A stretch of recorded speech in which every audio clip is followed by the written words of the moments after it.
Skull Rock Podcast is brought to you by the generosity of the following companies. The Old Mill Press, publishing beautifully crafted books that illuminate our world. To learn more, visit theoldmillpress.com. And by listeners like you. Skull Rock Podcast is now on Patreon. Dive deeper into the world of animation, films, and behind-the-scenes stories with your favorite hosts. By supporting us on Patreon, you not only help keep the magic alive, but will be part of our special community. We are developing perks in the days to come. We want to thank crew member Chris Banis. Let's make this journey even more extraordinary with your support. Visit patreon.com/Skull Rock Podcast. Thank you for listening and supporting everything we do.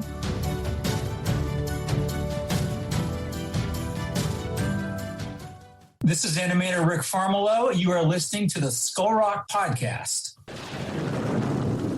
Aye, mateys, remember this as the day you sailed with the Skull Rock Podcast. Proceed at your own risk, and mark well me words, mateys. Dead men tell no tale. Welcome to yet another edition of Skull Rock Podcast, the show about all things Disney and pop culture. Every week we take you behind the scenes of some of your favorite Disney films, theme park attractions, performances, books, music, as well as what's streaming, what's in theaters, and what's playing in this universe of entertainment. I'm Aljon, musician and longtime Disney, Marvel, Star Wars, and pop culturist. And you can email me, Aljon, A-L-J-O-N, at skullrockpodcast.com. And I'm Dave Bossert, artist, filmmaker, author, and welcome to the Skull Rock Podcast. If you love Disney and pop culture, please subscribe to the show wherever you get your podcasts. You can also like and follow us on Facebook, X, Blue Sky, Instagram, LinkedIn, and YouTube. You can also email me at Dave. I'm just going to blow it this morning, I have to say. You can also email me at dave@skullrockpodcast.com. There you go. Hey. Aljon, what a week. All I can say is it's just been an insane week. As I told you before the show, I was in the hospital for a couple of days having some elective surgery. Now, I know some of our listeners might say, finally, this guy's gotten the lobotomy he's needed. But no, but I was in the hospital Monday, Tuesday, Wednesday. And by the way, I didn't know if I was going to have the surgery on Monday, because my surgeon was evacuated because of the Palisades fire. Oh, goodness, Dave. And he had moved his family into an Airbnb. Oh, goodness. You know, and then I was thinking to myself, well, what about the hospital? You know, I mean, is the hospital going to get evacuated? Right. But you know what? I showed up when I was supposed to. They did what they needed to do. And, you know, I got home on Wednesday and, you know, I spent the rest of the week kind of laid up, catching up on lots of movies. So I'm going to be, for our picks of the week, I'm going to be talking about a lot of films. Well, Dave, I'm glad that you're okay. I'm glad that it went down okay and that your surgeon is great and everything's good. And that's great. I'm glad that you're able to catch up and feel better, because you were watching enough movies for the both of us then. Let's see. Okay. Well, that's all right. You know, I don't mind doing that, you know. No. And again, fortunately, folks, I did not have the elective lobotomy, but, you know, that's always in the cards for some point in the future. Yeah, you never know. Especially in this crazy world we live in. Exactly. Well, I'm glad that you're prepared for that, just in case. Which is good. But regardless, I'm glad that everything worked out okay, Dave. Glad that you're here for yet another week of the show. And, and you know something, Aljon? We have another great show because we have part 2 of animator Darlie Brewster's interview. Yes. And I just think, you know, she's an incredible talent, really an incredible animation talent, and has worked on such a diverse array of animation projects throughout her career. So we're going to be talking more with her about that and other things going on in her world. So I'm looking forward to that. And we've got a jam-packed show again. That's awesome. Yes. And it's great to have her back. And yeah, we do have a jam-packed show. It's great that when we can, when we have these interviews that we're able to kind of break things down in a very casual way and not feel rushed. And I'm glad that we're able to take the time with Darlie to talk about her career. So, and our listeners appreciate that. We constantly get emails and notes from listeners saying how much they appreciate the fact that we take our time with people. Listen, we can't do justice interviewing somebody who's had a 40 or 45 year or 50-year career in the animation business. We can't jam that into 40 minutes. Yes. It's impossible, So I'm always curious because, I want to know how did the person get into the business? Why did they choose that project? Why did they leave that studio to do this other thing? I mean, you want to hear those stories from, the behind the scenes stories, Exactly. So I'm glad that we're able to take it and break it down. And it's great to hear from our fans too, that have been listening to us. And if you're just now listening to the show and you've picked up on the show for this year as one of your podcasts, thank you so much, because we certainly appreciate you listening. Before we rock into Darlie's interview, Skull Rock Podcast answers your email. Hold on a second. Well, I will tell you, I did get an email from Paul from Parts Unknown. Oh, great.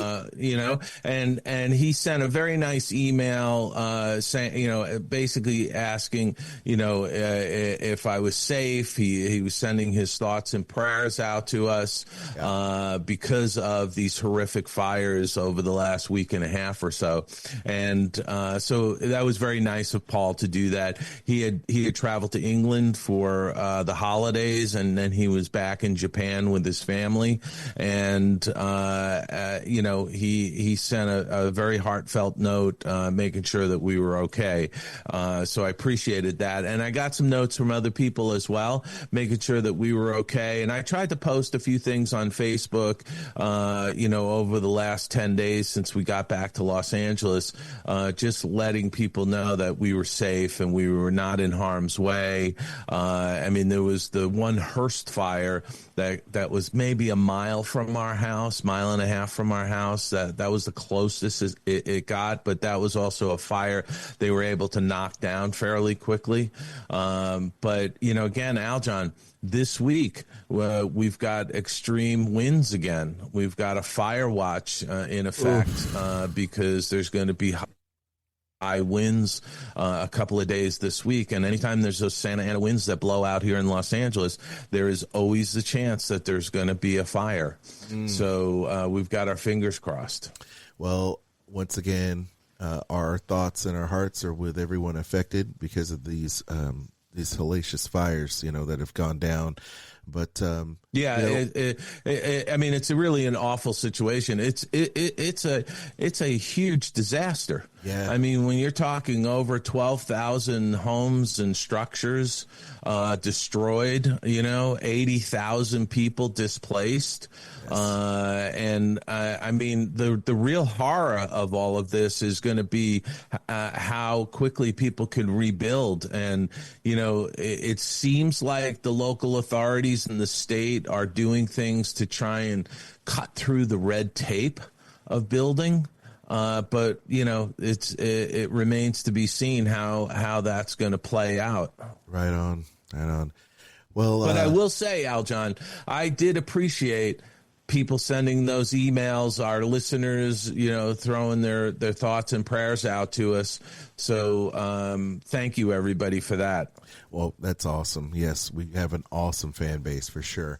Well, I do have some comments from our YouTube if you want to hear some of those. Yeah, let's hear some of those. All right. So here we have Brother Lyman Paul says, new listener, man, what an underrated gem this podcast is. Kind of like Inside Baseball for Disney Animation.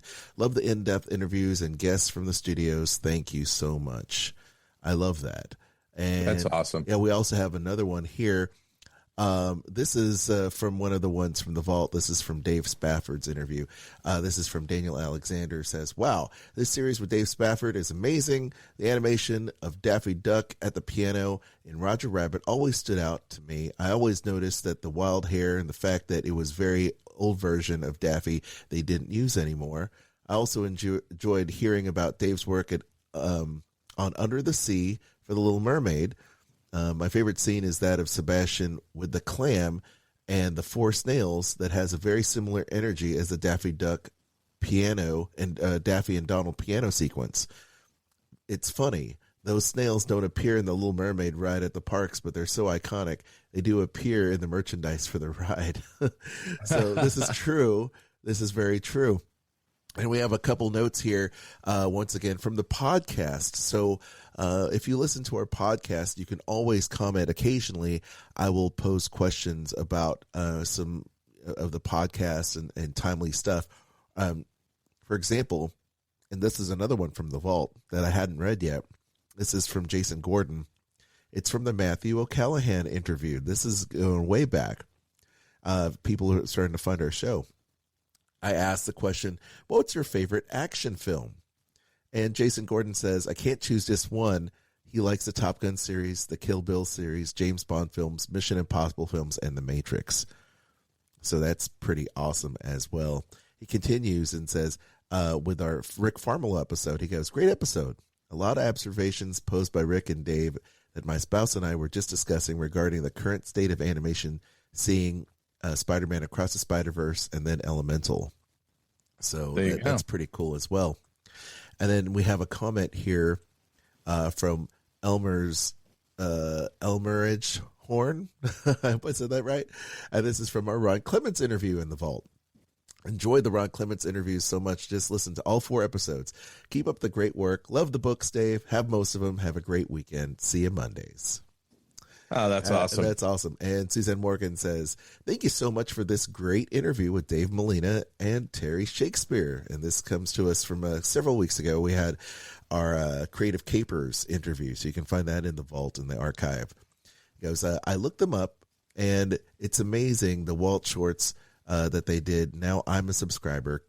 Wonderful concept, done with amazing talent and love for Walt. And that's from Susan. Yeah, and those Walt shorts are fantastic. You know, they're stop motion, and they're using Walt's voice from an interview he did in the 1960s. I love it. And people should check those out. They're fantastic. Absolutely. Well, once again, gang, if you want to send us a note, you want to send us an email, we would love to read it on an upcoming episode. Just simply email us, Aljon or Dave at skullrockpodcast.com, or leave us a note either on YouTube or on this podcast, and we'd love to hear from you.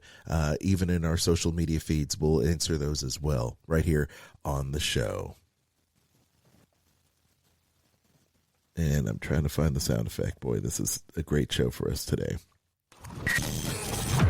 All right, Dave, it's time now for our picks of the week. Dave, what have you been watching as you've been catching up on things? Well, like I said, I was recuperating this week, so I watched a lot of stuff. I'm not going to talk about everything, but, it is award season, and I was catching up on a bunch of the animated films because the voting for the Motion Picture Academy closed on Friday, so I was catching up before I cast my ballot. I saw Wallace and Gromit: Vengeance Most Foul. Yeah, and this is a stop motion feature. I'm sure many of our listeners are familiar with Wallace and Gromit from Nick Park. And one of the great English stop motion animators, filmmakers. The synopsis is Gromit's concern that Wallace has become over-dependent on his inventions proves justified when Wallace invents a smart gnome that seems to develop a mind of its own. All I can tell you is this is a fantastic film. I love Wallace and Gromit. I love stop motion. and I love this film. I would highly recommend people go see it. Rotten Tomatoes gives it 100%, Aljon. Oh, I mean, that's pretty awesome. amazing. And IMDb gives it 7.7 out of 10.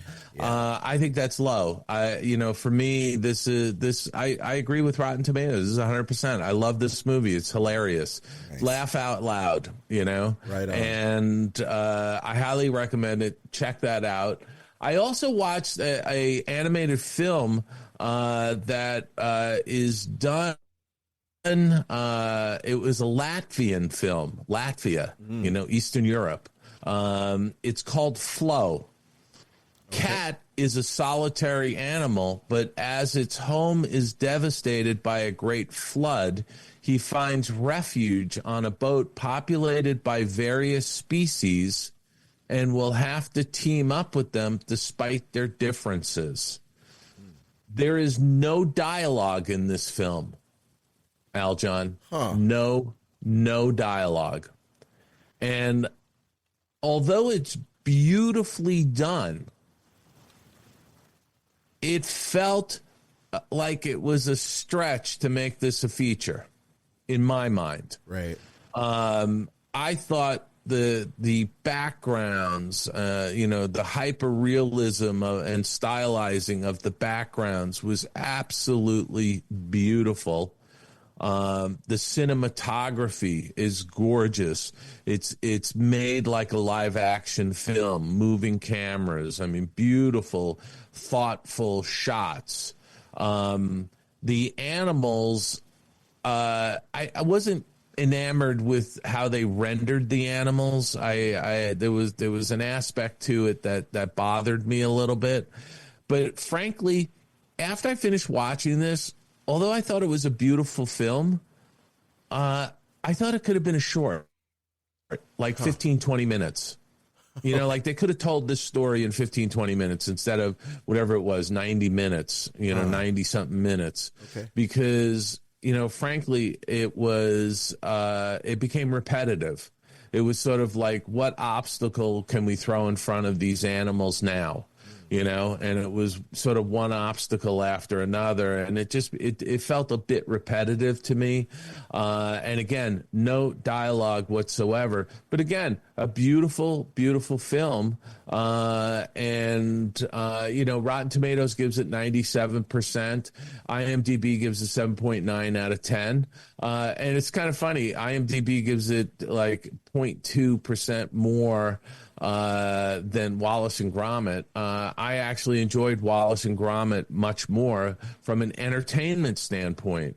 Right. This film Flow felt more, and by the way, for me, it just felt like it was stretched. Into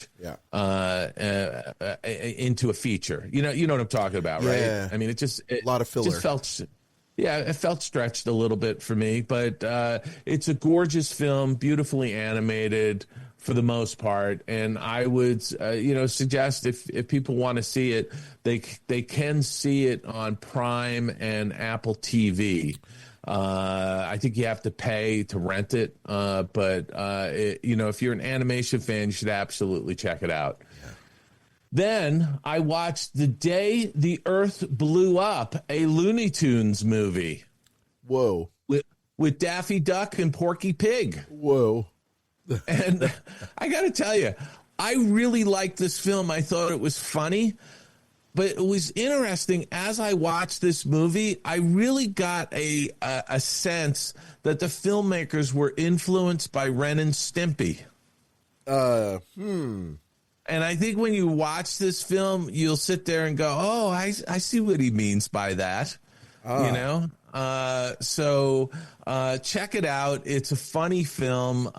Porky and Daffy discover that Earth is threatened by a secret plot of an evil alien. Against all odds, they are determined to save the world if they manage to work together without driving each other crazy in the process. So this was I think a fun animated film, and they've kind of, kept the personalities of Porky Pig and Daffy Duck that we know so well, but there is this edge of Ren and Snippy to this cartoon.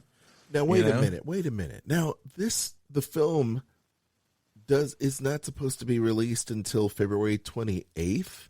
So yeah, but I think they did a limited release because it's up for Academy consideration. Oh. Yeah. So okay, I was going to say, how did you see this film? Yeah. So the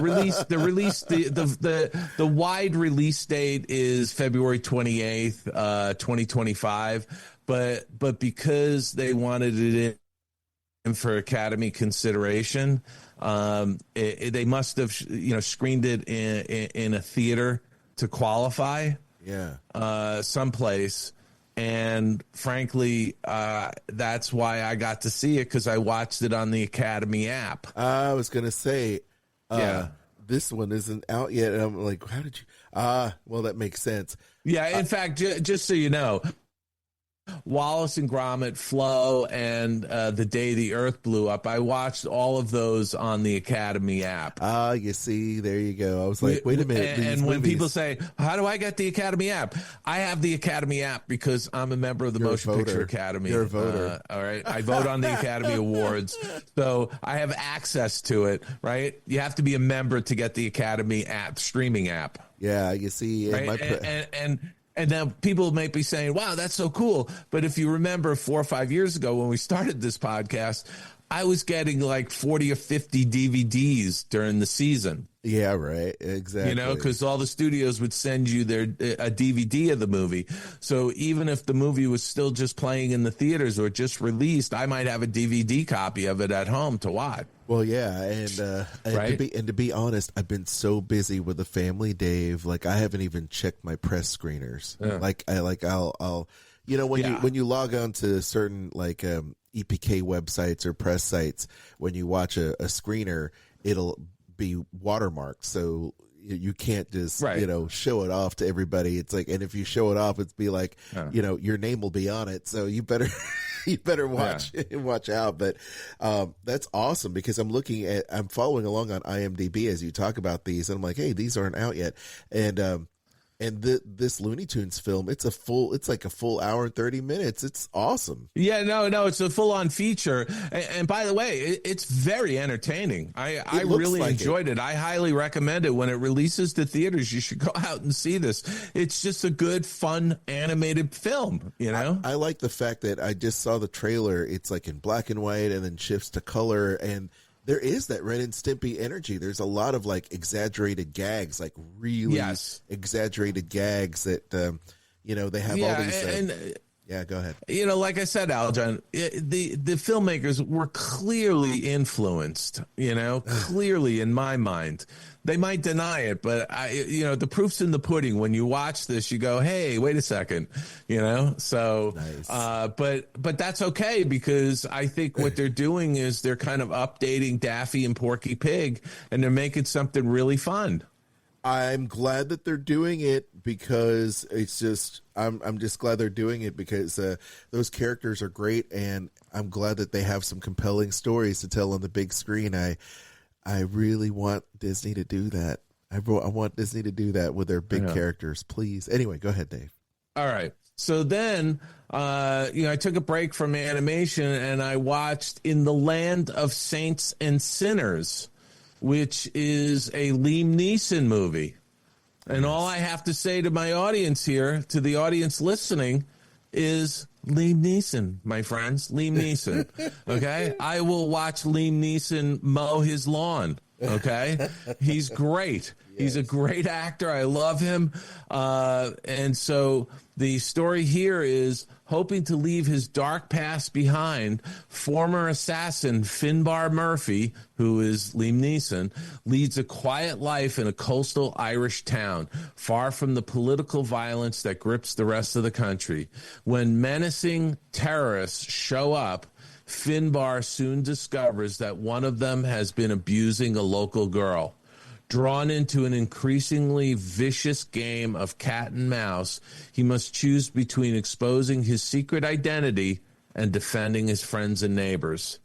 So this is, this was, typical with Saints and Sinners, and a Liam Neeson movie. You kind of get what you're expecting. Although I would say that this was a bit slow out of the gate for me, but it does pick up mid movie and has a satisfying conclusion to it. And I enjoyed it. I just enjoy Liam Neeson movies. I enjoyed the fact that it was shot in Ireland.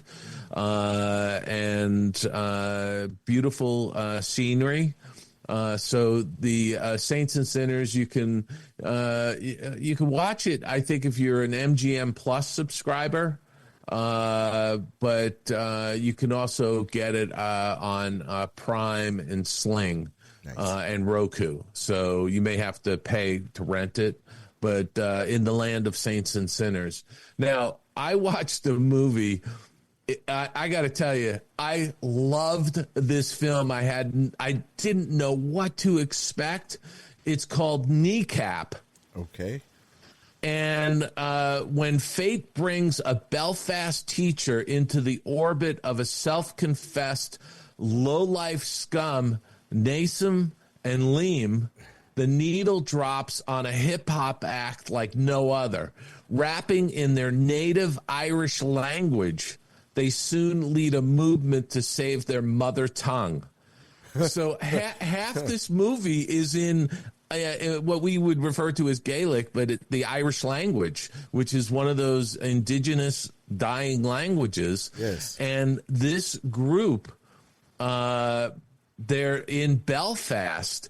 And by the way, it's a real rap group. Whoa. And they were rapping in Irish. Whoa. Yeah, so this is an absolutely fantastic film. 96% on Rotten Tomatoes, 7.6 out of 10 on IMDb. You can see this on Netflix. You can see this, I think, on Apple TV. And, Apple TV, Netflix, and Amazon Prime. Apple and Amazon Prime, it's a $5.99 rental. Netflix, if you're a subscriber, you can just see it. Look, I'm not one that loves to read movies, but I will see movies with subtitles. And Kneecap is half English, half, Irish. And it's fantastic. And it's a wonderful language, by the way. Yeah. When you hear them speaking it, it's a wonderful language. So all I would say is check out Kneecap. It is hip hop. It's drug fueled hip hop concerts. I mean, it's craziness. There's, it's sort of post Troubles Belfast. So there's still this, Catholic Protestant divide. There's some great scenery. There's some funny moments. It was just a complete thrill ride as far as I'm concerned. So check out Kneecap if you have a chance. And then on the small screen, I watched Back in Action, which is a Netflix action movie that dropped last Friday. Yes. Former spies Emily and Matt are pulled back into espionage after their secret identities are exposed. This stars Jamie Foxx and Cameron Diaz. Yeah. Glenn Close is also in this. It's a fabulous movie. It's very predictable, by the way, but it was funny. It's sort of an action comedy. And by the way, Cameron Diaz has not been in a movie for 11 years. She took time off to raise her family, and Jamie Foxx asked her to do this movie with her. And That's awesome. This is the third time she's done a movie with Jamie Foxx. That's awesome. I like seeing them together. And I have to say, the chemistry between the two of them is fabulous. Yeah. And she looks great. She it's not like she went off and had a whole bunch of plastic surgery done like so many, Hollywood celebrities often do. She looks great. I am totally in. When I saw that this movie was out, I'm like, oh, here they go again. And I can't believe it's been that long since she's been in the spotlight. But Yeah. I'm glad because I think Jamie Foxx is comedy gold. I think he's a tremendous person and human being.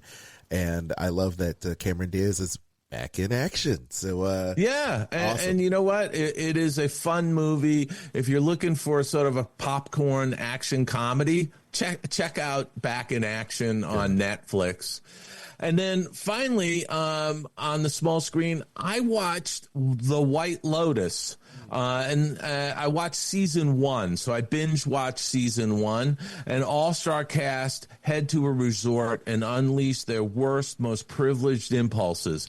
The series is a sharp social satire following the exploits of various guests and employees of the fictional White Lotus resort chain, whose stay becomes affected by their various dysfunctions. A week in the life of vacationers is unraveled as they relax and rejuvenate in paradise.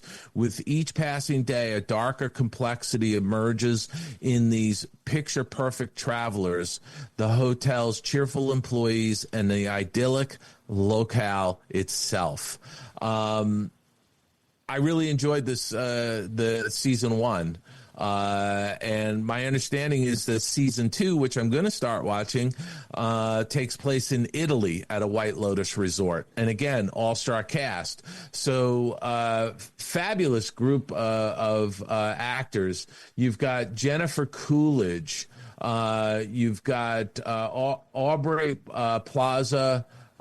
You've got Sydney Sweeney.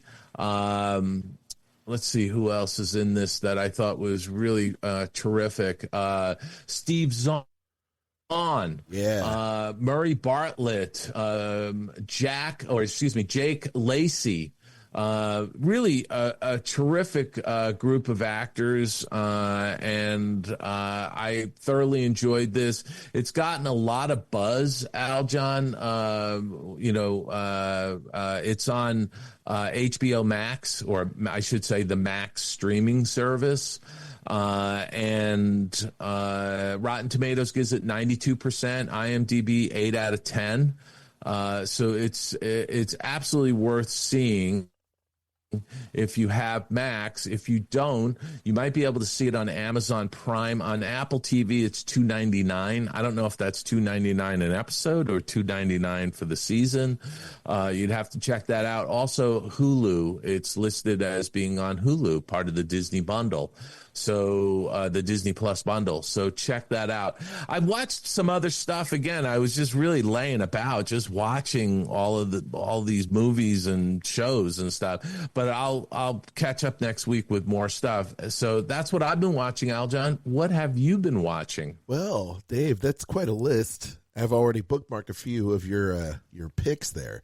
Okay, but, good. I've been wrapping up What If, the series from Marvel Animation on Disney Plus, and the series is great. I love the animation style, kind of the cel shaded Norman Rockwell-esque kind of animation that you see.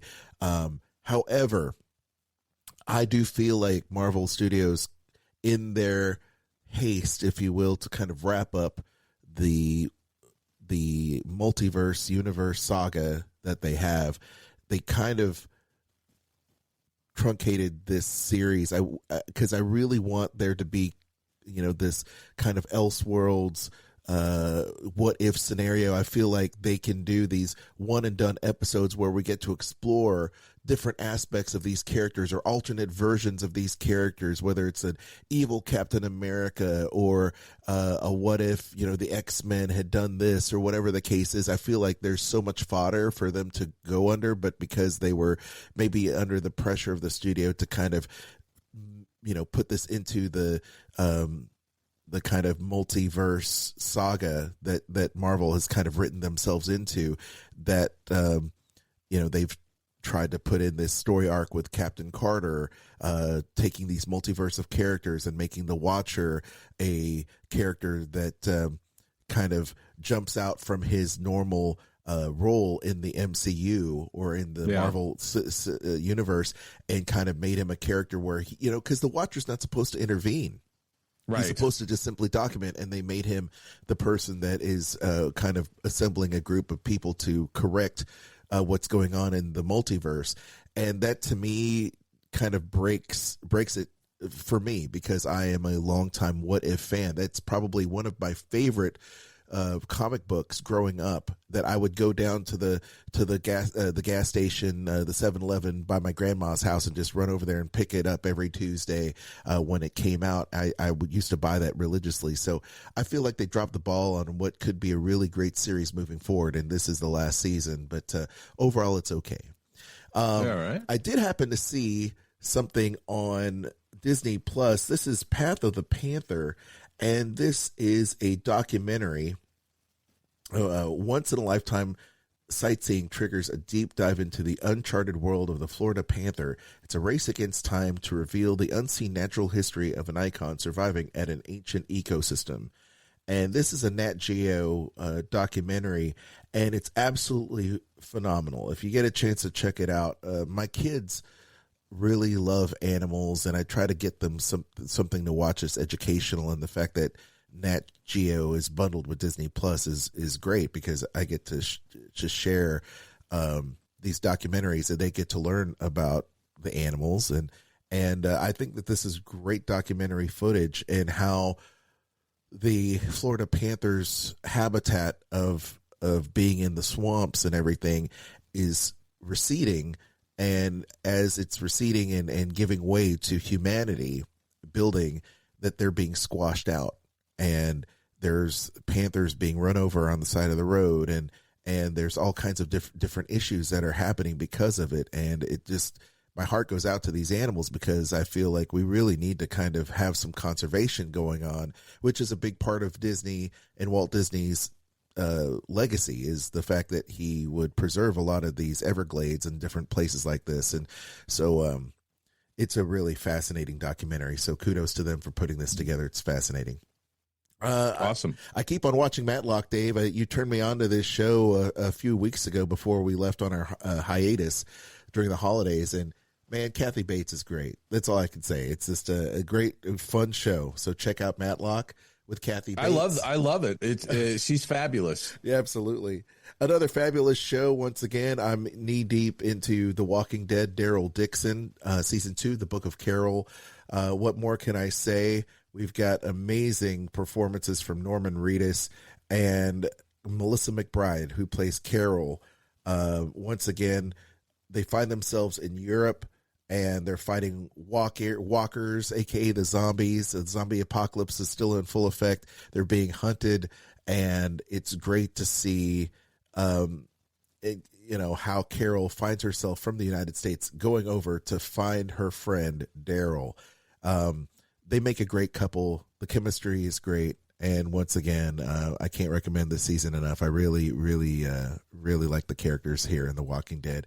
Brings me back to, the original Walking Dead series that I love so much. So that's what we've been watching. Once again, hit us up with your recommendations, and we'll gladly review it in a future episode. Skull Rock Podcast.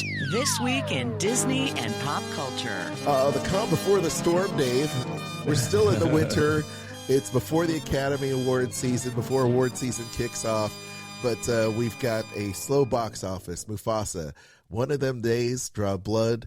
Wolfman has got some sluggish sales and returns over the Martin Luther King weekend. And Dave, I'd be remiss if I didn't say happy Martin Luther King Day. As we record this show, it is Martin Luther King Day, as we observe the Martin Luther King holiday. And it's a time when a lot of families go out and see movies, and it's a slow time with the winter storms. And it's also a time when people on Martin Luther King Day do a lot of volunteer work in their communities. This is true. And you know something? I do this every year for Martin Luther King Day. I watched his speech at the Lincoln Memorial on YouTube. And you can go to YouTube, you can search for it. It'll pop up. There's multiple versions of it. But his I Have a Dream speech is incredible. And something, it's something that people should watch on a regular basis, I think. We're really words to live by. You know what, Dave? I'm glad that you said that because I, too, watch that speech every year, and truer words have never been spoken. I feel like the messages are evergreen, they're historic, and it's a great reflection on the truth about humanity, right? I feel like yeah. And you know, MLK to me is one of the greatest American orators. 100%. Just Seriously. so engaging, and once again, just great words. If you want to lift yourself up, go watch that speech. Amazing stuff here. But, you know, this time in the box office is kind of, you know, the calm before the storm, if you will, because I think a lot of the blockbusters really start, you know, ramping up into the spring. You know, here comes Valentine's Day and Black History Month in February. A lot of great movies start coming out. Like Captain America. I'm just really looking forward to Captain America coming out with Sam Wilson, you know, with that character and Harrison Ford. But right now, Lion King continues to roar at the box office where it's in a close race with One of Them Days. This is according to Hollywood Reporter's returns. The first female black comedy since 2017's Girls Trip, which looks really great. Keke Palmer is in that movie, and she's one of my favorite actresses. She's great. And yeah, I saw the trailer for this. It's really pretty funny looking. It looks great. And then also another great film is Wolfman, although it's not doing the best. I mean, I think, is it bad timing? I think maybe for a horror film, I think it might be. I think, I think the box office has been affected by you know, the weather in this country. I mean, there's been this Arctic freeze hitting the central and eastern parts of the country, and you know, in those instances, people just stay off the roads. You know, they're not going to go out to the movies or do anything. You know, out here during the fires, it turns out a lot of people went to the movies to kind of escape the fires. Wow, yeah. I was going to ask you about that. I would think because, you know, people just, you know, people are trying to find ways to survive and make sure their life gets in order, you know, that they wouldn't see the movies. But that's interesting, an interesting observation. I can tell you, you know, I hate to circle back on this, but you just brought something to the surface. You know, one of my social media influencers who's a guitar player that I work with has absolute survivor's remorse because he was told, had several false reports about evacuation, and not false reports, but just like, you know, just false alarms. He had to evacuate like 4 times in the middle of the night. And of course they were all turned out to be okay. And as he prepared his family to leave in a minivan, his house wasn't destroyed, but the rest of his neighbors were. You know, this is there's no rhyme or reason to how these fires blow through these communities. And there's plenty of examples where there's a house standing and the neighbors on both sides are gone. Yeah. You know, and, you know, I have a friend who lives over in Pacific Palisades. He was shocked. He was all prepared that his house was gone. He was shocked to find his house was standing, but all the houses on the opposite side of the road that he lived on were gone. They were just burnt to the ground, you know? So there's no rhyme or reason to it, and I think a lot of people are feeling like there's survivor guilt and things like that, but you know what? You just have to thank your lucky stars that you got out, you know, with the clothes on your back, and if your house is still there, that's good news for you, and not everybody's going to have that kind of news, you know? And I mean, it's just, it's the roll of the dice. It certainly is, you know. Well, I'm glad to hear that your friend, his house survived. Yeah, his house survived. He was going to leave behind a bunch of vintage instruments and guitars because he is a session guitar player, plays for a lot of big bands. And, you know, some of the people, of course, that we know have lost everything to the fire. Yeah. And I say they lost everything. They lost their material things, but we're just so grateful that at least they're in one piece, right? Yeah, no, I like I said, Aljon, last week, there's a number of guests that we've had, we've done interviews with on this podcast who have lost everything. Yeah. But they are okay. And you know what? Stuff can be replaced. And yes, there's things that are irreplaceable, but guess what? You're alive. You're safe. Yes. You know, you're okay. Your pets are okay. Your family's okay.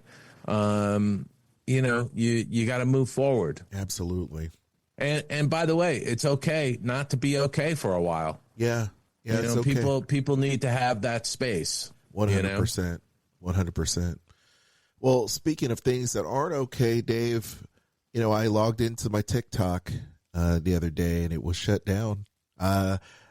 We've heard about the possibility of TikTok shutting down, but it finally went dark in the United States as a bill was set to become law. Of course, it's interesting how this all went down. One administration shuts down TikTok in hopes that another administration will come in and revitalize it here for the United States. Interesting stuff. I will tell you that so many people have gotten rich as an influencer or a content creator because of TikTok. There's so many viral trends that happen as a result of TikTok. And you talk about doom scrolling. I tell you, you go down that rabbit hole of TikTok watching these videos from everybody, every walk of life, every nationality, just going through there and talking about themselves or doing funny videos and hosting content. It's just another channel for people to, to monetize, to be entertained. And to be entertained. But, you know, Aljon, 200,000 businesses shut down on Sunday. Yeah. 200,000 businesses shut down.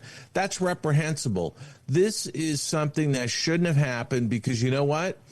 I'll tell you right now, either Monday afternoon after the presidential inauguration or Tuesday morning, TikTok is going to be back on and available, okay?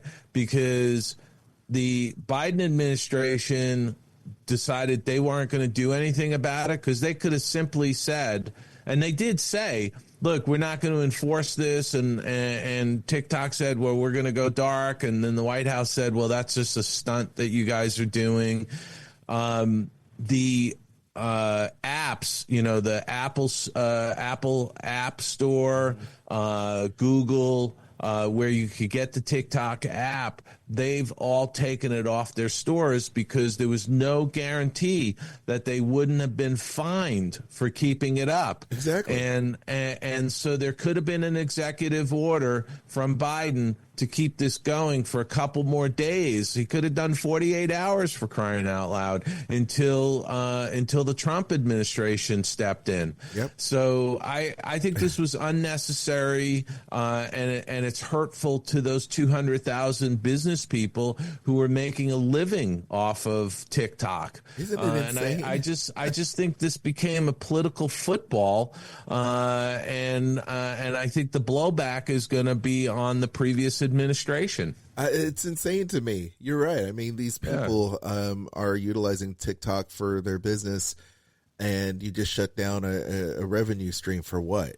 You know? And those people are paying taxes, by the way. Exactly. I mean, for crying out loud. Exactly.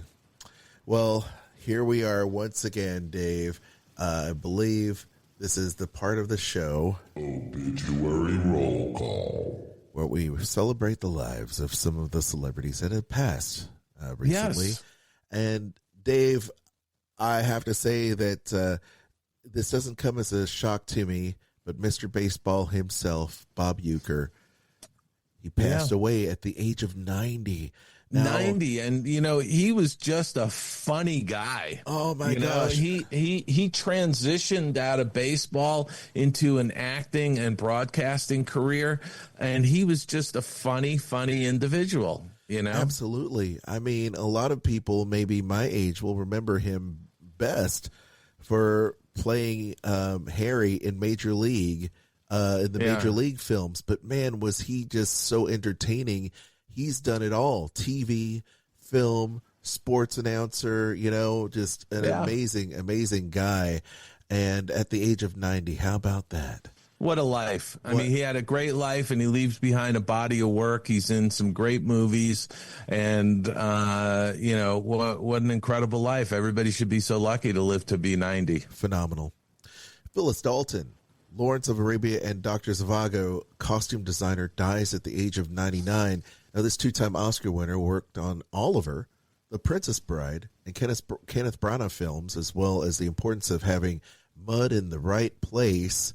Once again, just a very famed costume designer, and worked on so many great films. These people behind the scenes never get their flowers, but I'm glad to be giving them here on the show, Dave. You know something, especially when you talk about costume designers. I mean, how many times have you watched a movie where you just like halfway into the movie, you're like, wow, these costumes are incredible. I know, right? You know? I mean, really, it's like, those are the things that make or break a film, especially period pictures, Yeah. Well, and there are so many period shows on streaming and in movie theaters these days, all these period pieces or fantasy pieces, but not even that. I mean, her work was in so many different things. I mean, look, Kenneth Branagh is famed for doing, Shakespearean films and things of that nature. So I can't imagine, the type of historical background and artistry that's involved, because look at all these Disney films that have these amazing costumes and things of that nature in there. So wow, congratulations to Phyllis. What a great life, and you leave behind just an amazing body of work that you've won many awards for, so congratulations.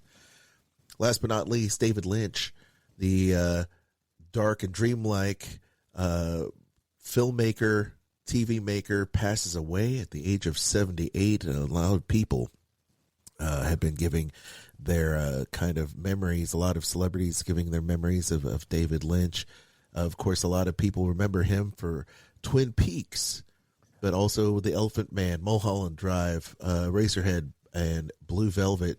Dave, just an influential writer-director. He had an absolute, particular vision. He was a quirky filmmaker who I think, certainly Twin Peaks was fantastic when it came out. But, a film like Blue Velvet, I think if you haven't seen Blue Velvet, or if you haven't seen it in a while, you may want to rewatch that. He had, I think, in my opinion, the most vile villain ever to appear on screen, with Dennis Hopper as the villain in Blue Velvet. Yeah. I mean, he was just an insidious, villainous character. And I really loved David Lynch's films and the Twin Peaks TV show, because it was offbeat and quirky. Oh, yeah. Yeah, I also was a big fan of his work on The Elephant Man. Yes. Just, Dune and just a bunch of stuff that he's done was just great. Elephant Man, I mean, that was a phenomenal movie. I still look back at it growing up, just going, man, this movie's just so crazy, and it felt so real. But once again, and Mulholland Drive as well. I mean, wow, what a great career. And it's really sad that his health he'd fallen prey to his health issues and things of that nature over the course of the pandemic. But look, you know what, though? He was 78 years old. He could have lived probably another 10 or 12 years had he not smoked as much as he had, So in a sense, it was his own doing, because the emphysema got him. Yeah. And, he, in his later years, was afraid to go out because he didn't want to catch COVID, because that could have done him in sooner. This is true. This is true. So, I think, again, a great filmmaker, but, I feel bad that, he did it to himself. Yeah, fell prey to his own vices. So, yeah. Well, David Lynch, once again, you left behind just a great body of work, and you will be missed. All right, gang, time to sit down and relax. Let's listen to part 2 of animator Darlie Brewster's story. She talks about her life and times, of course, working through all of these great projects, so many great projects, right here on Skull Rock Podcast. Let's do it. Skull Rock Podcast. Interview time. Well, Aljon, we are back for week 2 with Darlie Brewster. Darlie, welcome back to the Skull Rock Podcast. Thank you, David. You know, Darlie, I really enjoyed our conversation last week, and we kind of, I think we stopped. You had told us a story about Ralph Bakshi trying to sort of hire you away from Fern Gully, and which isn't the greatest thing for people to be doing. But I'm curious. You did. I was always under the impression that Fern Gully was all done in Los Angeles, but clearly there was a unit up in Toronto that you were part of, Yes. And running. Productions, yes. Yeah. To do also one in England too. There was one in there, so they really were all over the place. Yeah, I think Chuck Gamage and somebody else, a couple of the other guys were working over there. Yeah. I don't know. I'm trying to remember exactly how that happened, but yeah, we had our. I wonder if they were picking up on some of the folks who had worked on Who Framed Roger Rabbit in London. Totally possible. Yeah, they were probably Totally using possible. some of those folks. Chuck Gamage is a great guy. I talk with him on a somewhat regular basis. He is. Yeah, he's a hoot. So you finished Fern Gully, and again, I think it was a victim of circumstances when it was released, because it was the LA riots were happening. There was a lot of upheaval, and it just kind of came and went in the theaters. But it did exceedingly well on video, on VHS, and also on Disney Channel. But at what point did you decide I got to move to Los Angeles? Well, I never actually decided. What happened was Tony Ficelli, who I love and adore, moved over to Disney, got hired at Disney, and tapped me to come down to Disney to work on Hunchback of Notre Dame. And so then started the negotiations to get me to come down. And that's awesome. That's how I got there. Disney brought me. So you came in and worked on Hunchback. Yes. That was your first picture at Disney, at Walt Disney Animation Studios. Yep. And was that a culture shock for you at that point? Not so much. My partner at the time stayed back in Canada till I got everything set up, the studio. I was actually got into an apartment right down the street from Disney, the new Disney building. And what's funny is I would walk down the street to Disney, the Hat Building, and people would stop their car and try and pick me up and take me to the studio. It's like, it's only like that's like only a few blocks down. Just colleagues who were on their way into the studio. On their way to work. But no, I really enjoyed it. It was a lot of fun. And I got to hang around Tony a lot too, and he has a natural inclination to talk. So, but yeah, I worked for first I worked for the guy doing Phoebus, and then I was originally brought down to do the lead on Phoebus, but one of the animators who had been there for a long time really, really wanted to do it and went to Peter Schneider and asked. And then Don Hahn came to me and said, do you mind if you don't do the lead and we give this to this thing? And I said, no, you're still paying me the same, right? And he said, yep. I said, great, no problem. I didn't care. And then we didn't have great personality together. So I ended up asking if I could work on Esmeralda with Tony. And they said, okay, yeah. Yeah, and that turned out great. We had a terrific time. That was terrific. I loved it. And you obviously worked on the whole picture. It got released. Yep. What did you roll on to, or did you leave? Because I'm looking at what happened was I was asked to go and do a lead by the Croyers on Quest, on the original film Quest. It was Quest at Warner Brothers. It turned into Quest for Camelot later on. What happened was Sue Croyer was being the art director, and Bill Croyer was co-directing with another director who had really no experience beyond I think he did The Land Before Time 12 or something like that. I know.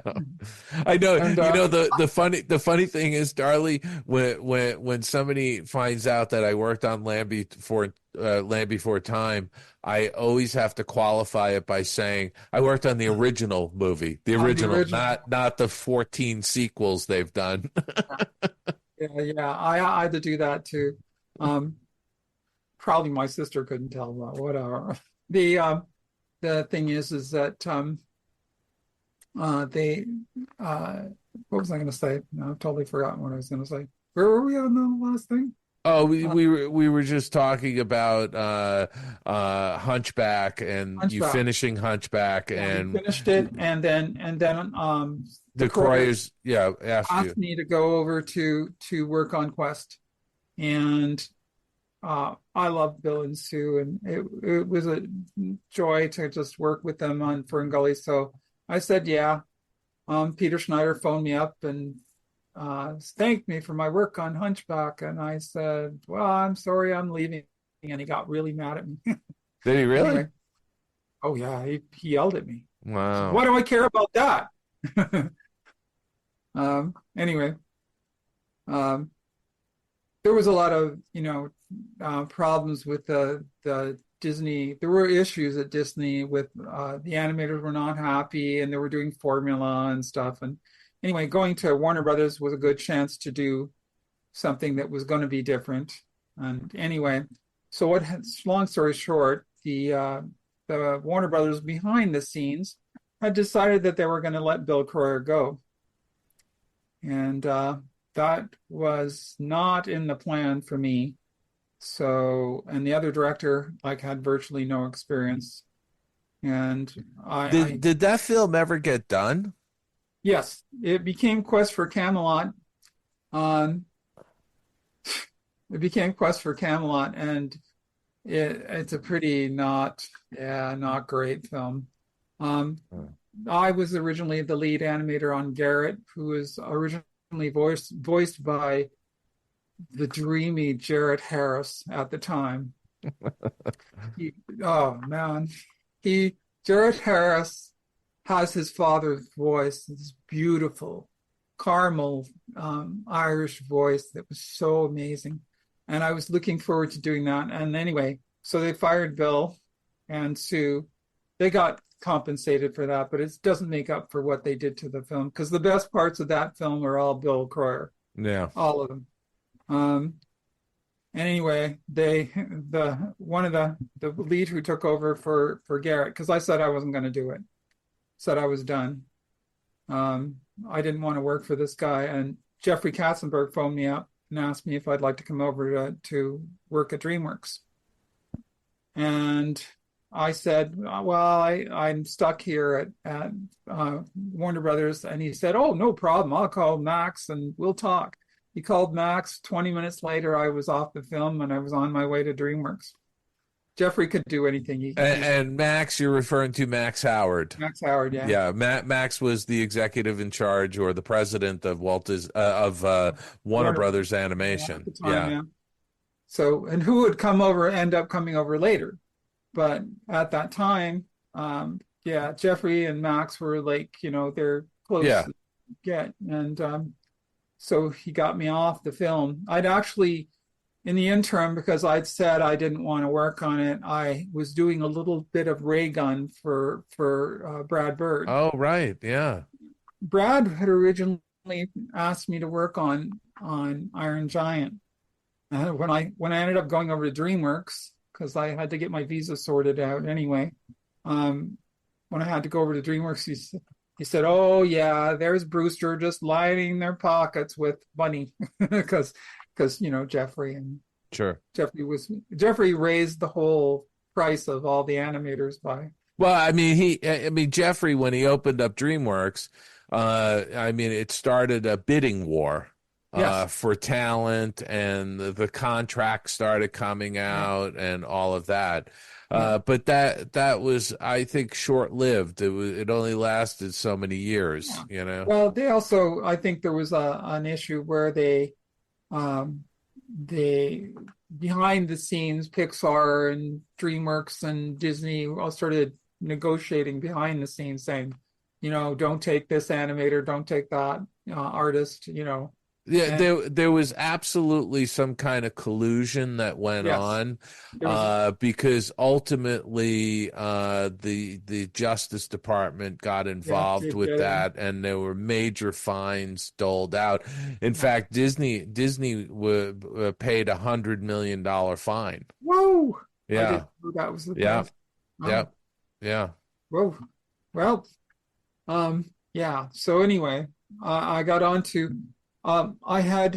Jeffrey had sent me down to meet Steven Spielberg, Hmm. and Steven Spielberg actually read me the story, gave me the whole story on El Dorado, because he really wanted me to work on El Dorado. And I was not, because I'm an atheist and I don't really believe in Jesus or anything. And Prince of Egypt was not really my thing. So I said, I'll do El Dorado, because that sounded like fun, because they're a couple of really creepy ne'er-do-wells. And I really love the, well, they're the best. That's the best option for doing. They have character. They have character They to have them. character. Yeah. And it was such a good idea to do something funny. There were like the road to, like one of the road pictures, the Pope and Crosby road pictures. I thought that's a great idea. And I love Conrad's drawings. Conrad's drawings are amazing. He's just such an amazing history. But when I got there, they said, "Oh, we're just going to put you on Prince of Egypt for a little while." So yeah, but I mean, you were a supervising animator, right? Yeah. On Prince of Egypt, and were you on it for a little while or a long I while? was on it for 6 months after everybody else. Okay. Yeah, they wouldn't let me touch any of the designs for El Dorado. That was my character got done by James, because they screwed up my visa, and I got stuck in Canada for 3 weeks. And Bonnie, the producer, phoned me up and said, "Do you mind if James does it?" And I said, "No, it's fine. I can do anything James does." But I really wanted to work on those designs just to get used to them. Yeah. And when I got there, I had 6 months of other people's work to fix, and I hadn't even touched the characters yet. Wow. So I'd let my alternate. I had another guy who was helping me with the design stuff, and he wasn't supposed to be the lead on the thing, but I let him do the initial test animation and stuff. And it was just like a pain in the butt. The whole thing was a pain in the butt. I'm sure Ed, would have, any of the layout artists who worked on that stuff would know that, they laid out the film like 4 or 5 times, because Jeffrey had changed his mind on doing an adultish kind of film. Right. And they moved it into being a more formula Disney film. Yeah. So did you, so you only stayed at Dreamworks for Prince of Egypt and Road to El Dorado? Yes, I left to go. I got a phone call from actually I got a phone call from Kirk Wise during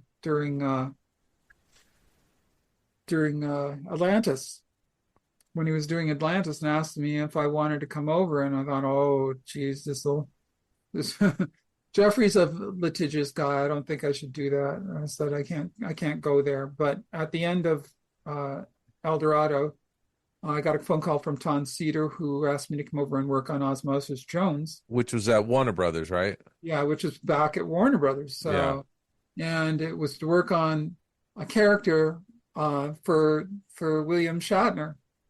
Okay. And William Shatner was my mother's favorite actor ever. She was in love with him till she died. Wow. And she considered him the manest man ever. And so when I walked in the room and I met William Shatner for the first time, I nearly fainted, because my mother had built this all up for me. Yeah. So, yeah, the manest man. And how was he? Wonderful. Nice guy? Super. Yeah. He asked me because I had left DreamWorks, and he's best friends with Jeffrey Katzenberg. Those guys love each other. And he gave them the horse for Spirit. I think it was like a $50,000 Arabian horse or something. And Bill turns to me and he goes, Dreamworks. Why is everyone leaving Dreamworks? And I said, look, I just don't like, I had already done a lot of quadruped films, Land Before Time and stuff, and All Dogs Go to Heaven. And I said, I just didn't, horses to me, to have one is a lot of work because you got to do the manes, the tail, the hair, you name it. There's a lot of stuff. During Hunchback, I did six horses riding in perspective with riders on them, and that was a lot of work. And I was like kind of done with horses. And I said, it's because I didn't really want to work on horses. And he looked at me like, because he's a horseman. So I have just insulted my mother's faith. So, yeah. But he was reading lines and stuff. He had no, all that legend about him being hard to work with and stuff. He was terrific. Yeah. There was only one time he stopped and he wouldn't do a line, and somebody had written the lines about, he said something about bones, and we had just lost DeForest Kelley, so yeah. It's very emotional for him, and he didn't want to do the line, and Tom said, no, fine, that's fine. And you had a little bit of a run then, because at Warner Brothers, was Max still running the show there for Osmosis Jones? Or at Warner Brothers, yeah. Max said he wasn't going to let me go unless he got somebody for me. So you did Osmosis Jones, and did was 8 Crazy Nights at Warner Brothers? No, 8 Crazy Nights was at Columbia, and that was my friends Steph and Frank, who I worked for later on Smurfs, asked me to come and do some pickup on stuff. Ken Samora, and Ken Samora, I think at that time had moved over from Dreamworks, the producer. And so they called me up and asked me if I'd do some of that. And I love Stefan. He's fantastic artist, fantastic animator, and so I came over, and that was total fun to work for. I'm curious to ask you this question. Sure.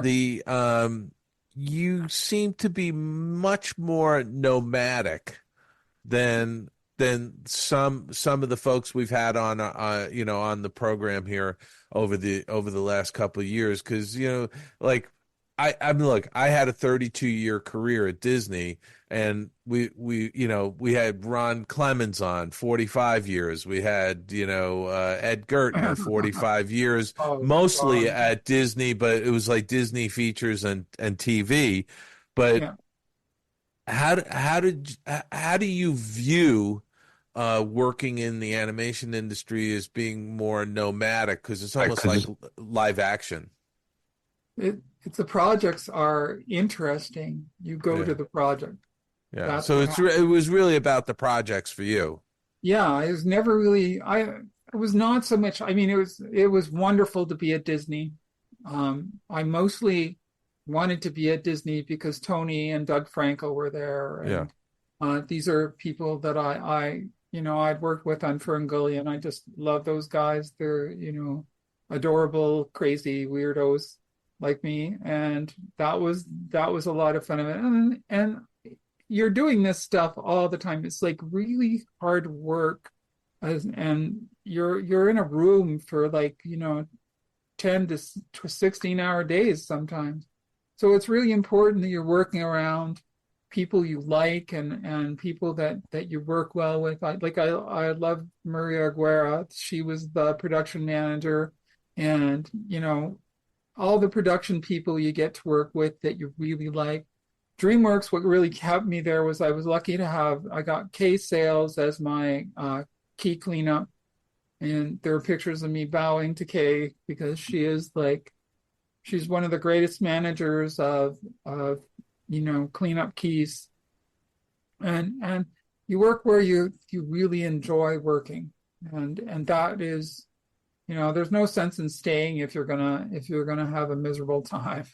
And sometimes you stay too long. So it didn't affect my career as far as, I stayed in the union. I was able to keep all the union jobs.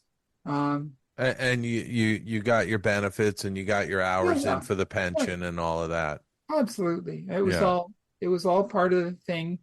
But again, the projects were the things that were interesting. Osmosis hadn't been done before. It had a really young crew, that would end up going on to Iron Giant, and then on to The Incredibles, and on to, it was just, you're having fun is what you're doing.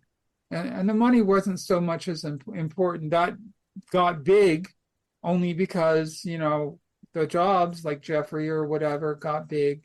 When I went to Disney the first time, they said, "Oh, we're going to give you this not much," and I said, "No, I can't afford that and keep my apartment." So I kept my apartment for years in Canada, right?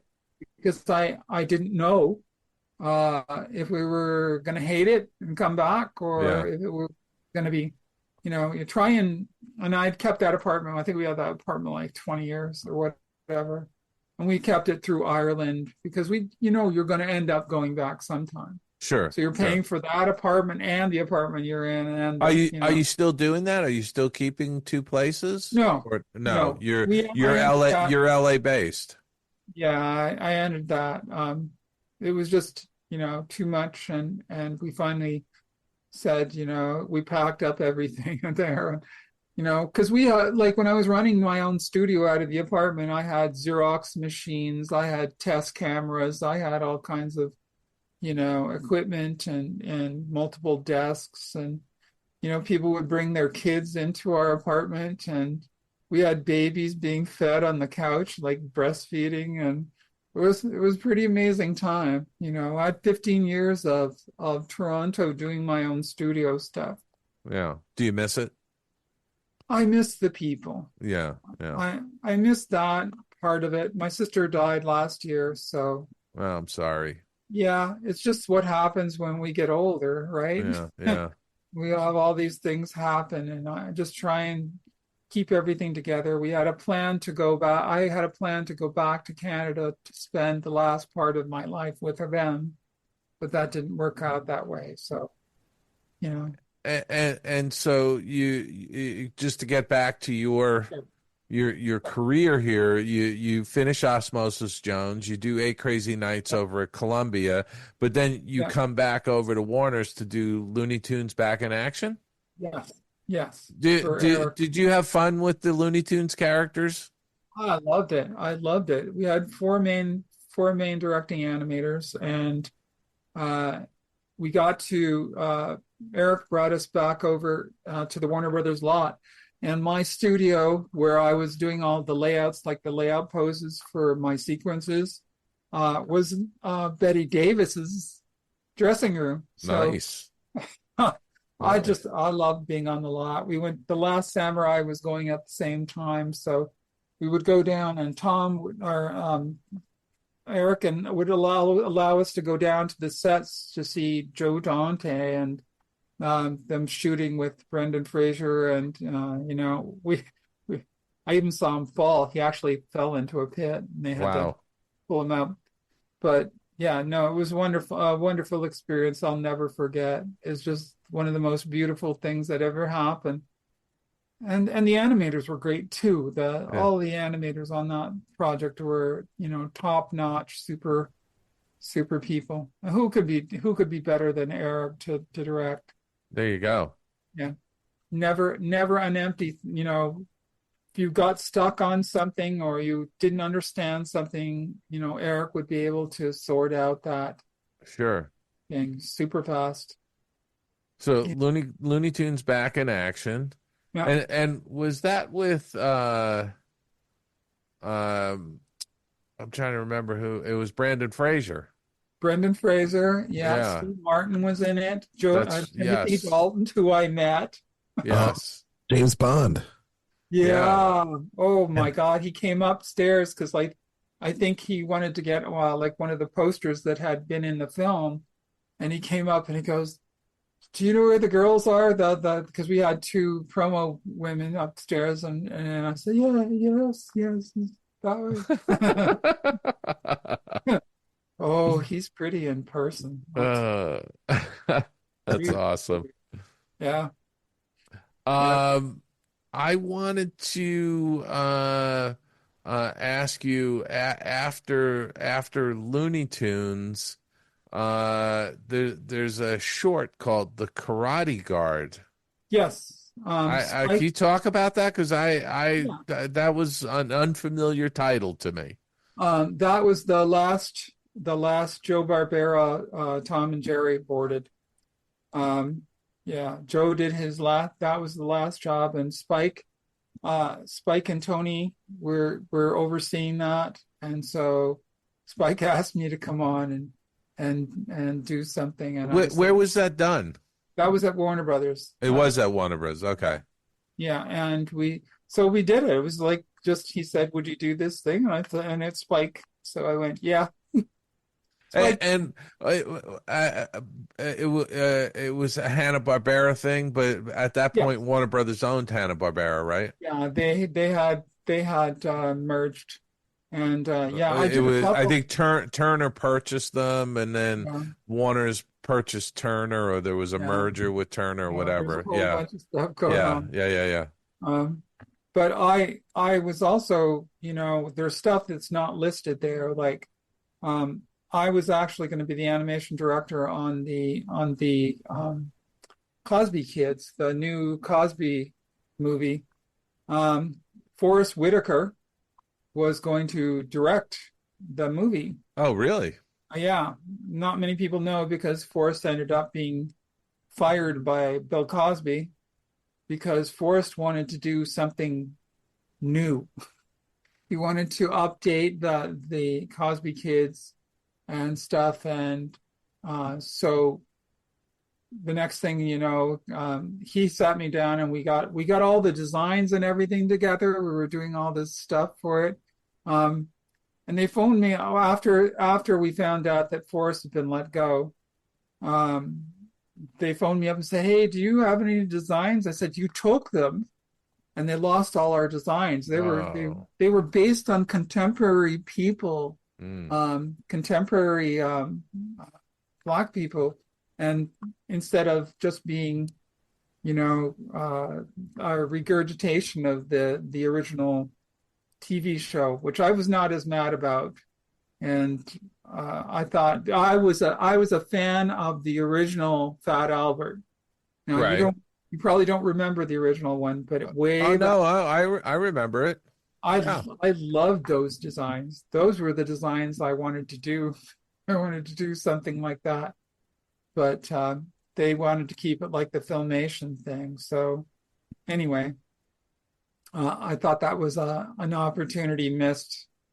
So did that get finished? And did you get I didn't that our version didn't get finished. I think Eric or somebody took over. They let Forrest go. They shut down the production. They took all our designs. I don't know where they took them. And then then I left. So they retooled the project. Yeah. But I was doing things for Hanna-Barbera Lake, feature development stuff, and little test stuff for them, and that went on for a while. But then Curious George. Yeah, and then Curious George. Yeah, that was at Universal, right? Yeah, that was at Universal, and I was trying to lose the 50 pounds that I had gained over at Dreamworks, and seriously, I gained 50 pounds. Well, it was because Jeffrey had all that free food out, right? Well, it was the free food and the combination of the thing about Dreamworks was we were doing ridiculous hours. I would work from 10 till 11 at night. Yeah. So you're sitting there, and I was a smoker at the time, I think. Yeah, I think I was. But we were working from, in the morning. I would have night sweats, and, I'd be dreaming about what to do with the animation while I'm sleeping. And it was it was stressful. super stressful. And then they started to deal away our weekends. So you would do, a full weekend, and then 2 weeks down the road, you get like 3 or 4 days off. I don't know if that ever happened. We just did. They just told you it was going to happen. Yeah, who told me it was going to happen? And we would do it. We did all kinds of, and because, things like even El Dorado was being retooled as we went. The production people were going through the desks every night and logging down things where they were, and there were so many production things on El Dorado. We couldn't get any footage, and footage was being held in people's rooms, and it's like so many production problems. That one was kind of a nightmare. Prince of Egypt itself was wonderful, but the Road to El Dorado was a hellscape. Wow. Yeah. So how was Curious George? Oh, Curious George was a breeze. A lot of good people on that project. Yeah, a lot of great people. Franz Vischer, Matt O'Callahan. Yeah, Matt. I love Matt. He is a great director, and I would end up sharing a room with him later on the Smurfs thing. We brought Matt in, and also June. June had a completely different way of on that story, and then they brought in Matt, and the designers and I. We had Shannon Tyndall and Shane. What's Shane's last name? We decided that we were going to, because we've been struggling with this humanistic man in the yellow hat design, Ted. And so they said we told the director that we're going to retool it. We're going to make it. I wanted to make it closer to the book. So Shane gave me a design, like just with one single drawing, and I did a complete redesign of him. And we got told that I screwed the advertising people out of $100,000 because I changed the design. But we had to do it. It was not like the original books, and we really wanted to stick to the original books and get closer. So, which I think you guys were very successful doing when I saw the film. I think so too. We're trying to find a way to make that translation, and to the point that before Matt came on, we weren't getting it. We were making it too realistic and too physical, and it really wasn't fitting the style.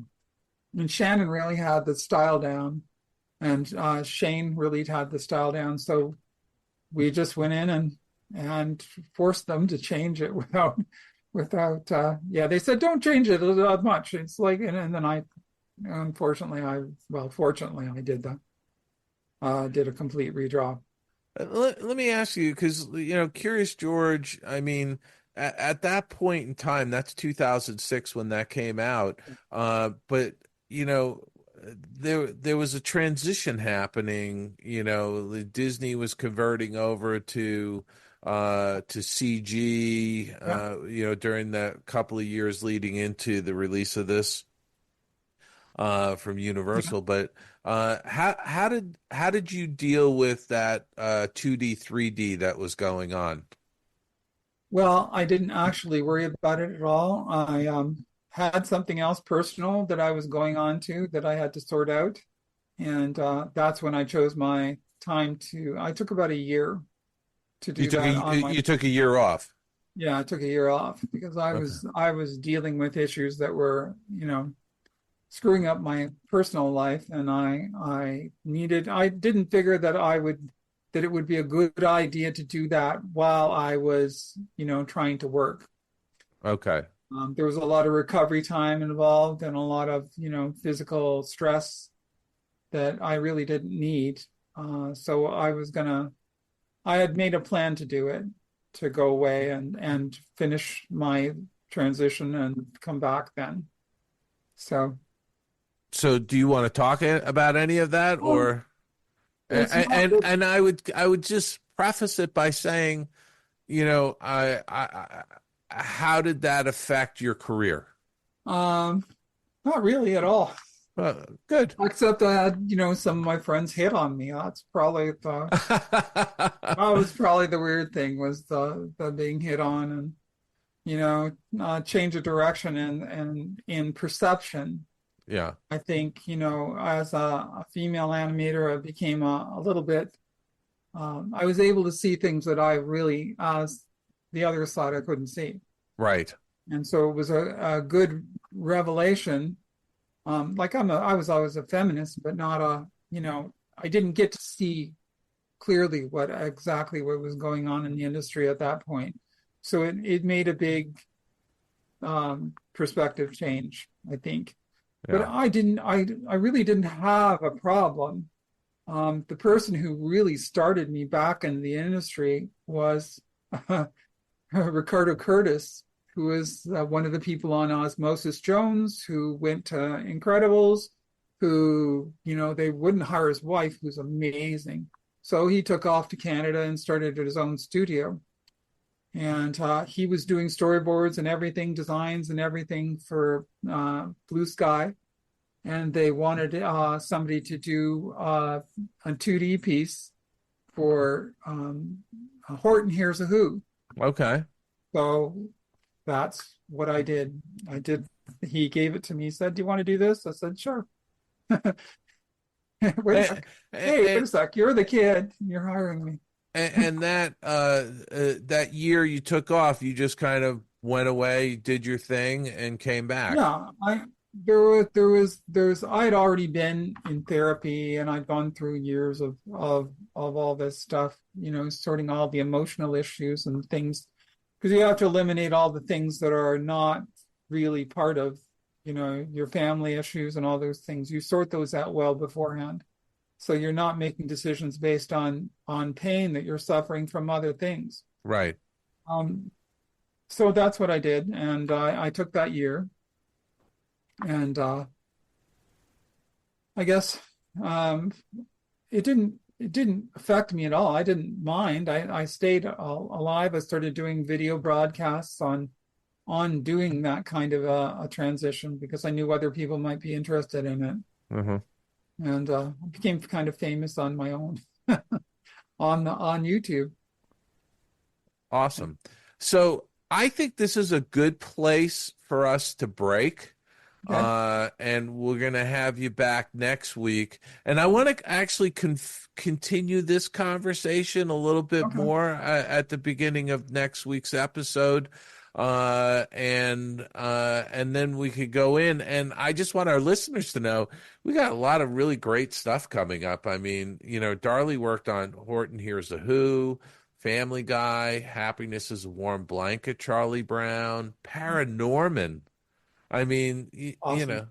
Yeah, it's like there's such a great selection of animation that we're going to be talking about next week. It's just absolutely amazing. And I just love the career you've had and the films that you've worked on, because it's such a diverse, and not just films. I mean, TV and obviously commercials, but TV and mostly feature films that you've worked on. It's just really a very wide variety of styles and subject matter, so next week, Darlie, we're back for week 3 with Darlie Brewster. Thank you for being on the Skull Rock podcast this week. We really appreciate it. Wonderful day. Kristen, what is our travel deal for this week? Our travel deal is that Disney Plus subscribers, which I'm sure almost all of you are, you can save 50% off 3rd and 4th guests who are under age 18 on select Disney Cruise Line sailings. Awesome. So you will pay, of course, full price for guests 1 and 2, and then guests 3 and 4 will be half price. And it's going to be for select cruises on the Disney Wonder, the Disney Dream, and Disney Wish. You can book up to 2 staterooms with this offer, and it is going to be available now through June 13th. Where can people email you for this great deal and, of course, other deals that you have, different offers, and, of course, the free club? They can contact me at themeparksandcruises@gmail.com. Hey, everybody, this is John Pomeroy, animator, producer, artist, and you are listening to Skull Rock Podcast. Skull Rock Podcast. To infinity and beyond. Exploring the outer reaches of the Disney galaxy. Whoa! Oh, wow, you flew magnificently. All right, Dave. Once again, part 2, Darlie Brewster is in the books, and looking forward to part 3, Dave. You know, I just will say it was really wonderful talking with her and having her on the show. She, by the way, has been an avid listener of the podcast for a number of years. So to have her on as a guest, I think has been really fantastic. And she has a very unique story to tell, and as most of our guests do, you know, because everybody's kind of gone into the animation business in different ways and have accomplished different things throughout their careers, but she's had a very diverse career in the industry, and it's wonderful hearing the behind the scenes stories. And also I appreciate her total honesty. And 100%, it's great to shine a light on these people's careers because they've given so much of themselves to the art and to the people, the fans like us that continue to watch their work. And it means so much to us. It really does. It's like, when I go to these Comic Cons and things, when I used to travel to Chicago to do C2E2s and all of these comic book conventions here in Nashville, it's just a joy to go down and hear the stories of these creators. And I'm so glad we get to document it for everyone. So that history will continue and people continue to discover how great these people really are. So looking forward to part 3 for sure. And gang, thank you so much for listening to this show. Oh my gosh, we're growing by leaps and bounds, and it's because of you and your support. And once again, we thank you so much for listening. Can I tell you, Dave, that we're on Patreon now? We've got a Patreon link. And so now you can support the show every week. And hopefully, as time continues, we'll be able to grow the Patreon. As you support the show, you make sure that our show's production gets better and better. And we're able to, maybe provide some kind of value, some more value and great interviews for everybody. So Dave and I will talk about it. Maybe we'll have some really cool things for Patreon fans. And once again, you can find us on all the social media that's out there: Facebook, X, LinkedIn, Blue Sky, Instagram. We're there. Once again, subscribe to us. Leave us those 5-star reviews if you believe we deserve it on every podcast platform. Send us those emails, if you will, Dave or Aljon at skullrockpodcast.com. You can also leave us a voicemail message right there as well. Click the show notes, and once again, you'll just get right there on your smartphone and send us those voicemails, and maybe we can play your voicemail on an upcoming episode. You can also check me out on Instagram, Aljon Go, Aljon Rocks on X. And you can also check out the other podcasts that I host with my wife and fellow nerd, Kat R. Corey. It's called Dining at Disney. 2 shows every single week. And we'd like to thank Sorcerer Radio at srsounds.com for being a supporter of this program, as well as all of you out there listening. Dave? Well, Aljon, as always, I'm going to mention February 21st to the 23rd. I'll be in Nashville, Tennessee with you, my friend, at the Animation Y'all Expo. I'll be signing some of my books at the Old Mill Press booth, along with Bob Weiss, the former president of Walt Disney Imagineering. He'll be there signing his books. Yes. And we may have another surprise or two. And Aljon, you and I are going to be at the Skull Rock Podcast booth. Whoa. And we're going to have swag. That's awesome. Including, my friend, we're going to have some Skull Rock Podcast hot sauce. Oh, so good. We're going to have a bunch of stuff. I'll talk more about it in the coming weeks as it leads up to the February 21st to 23rd Animation Y'all Expo in Nashville, Tennessee. Hey, Dave, by the way, I'm going to break in. I'm going to say the hot sauce is awesome. I love the hot sauce. Yeah, it is. It's very good, isn't it? The kids love it, too. And by the way, the logo is courtesy of our friend, artist Eric Robson. Yes.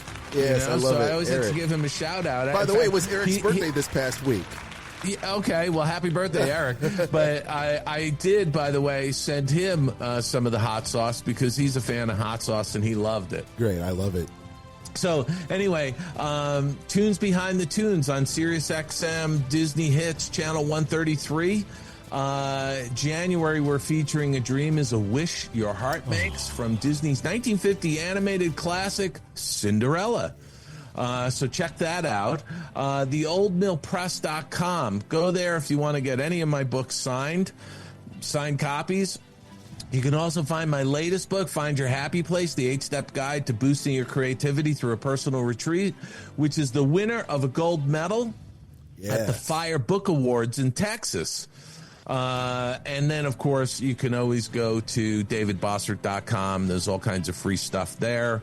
And with that, Aljon, I'm going to say, folks, go out this week and have a fantastic week, but please be careful.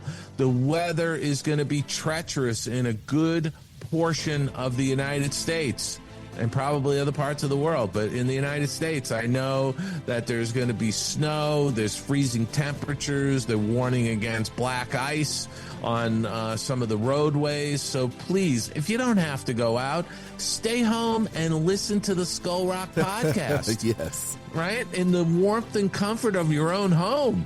But if you have to go out, be careful, be kind to one another. We'll see you back here next week, right here on the Skull Rock Podcast.